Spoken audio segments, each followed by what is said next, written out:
So for question 4, we've been given figure 1, which is the graph of y is equal to the mod of 2x. Now we've been asked to add another sketch of the graph of y is equal to the mod of 3x minus 6. So let's go ahead and do that. Well, from the equation, we know that our y-intercept here would be 6. It would have been minus 6 according to the equation, but since we have the modulus, that minus 6 becomes positive. So we know that we'll have a y-intercept at y is equal to 6. So that should be probably around there. And we know also that there will be an x-intercept, or a point where the graph touches the x-axis and bounces off. And to find that, all we have to do is set y is equal to 0. So we have 0 is equal to 3x minus 6. X would thus be equal to 2. And so we know that x is equal to 2 would probably be around there.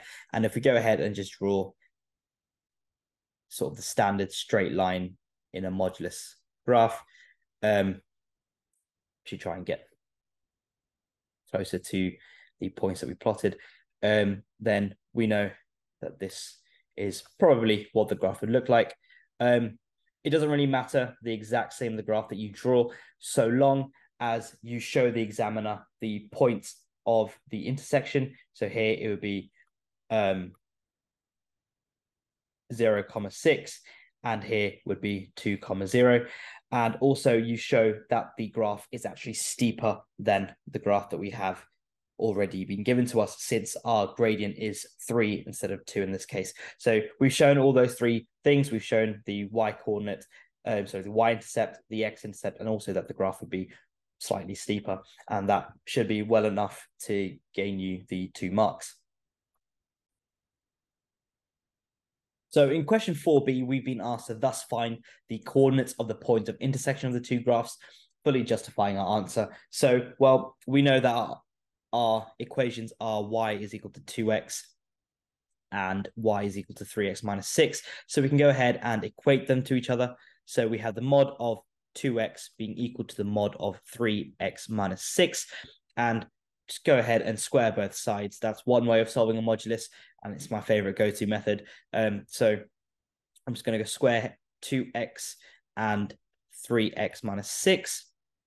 And I get 4x squared is equal to 9x squared plus 36 minus 36x.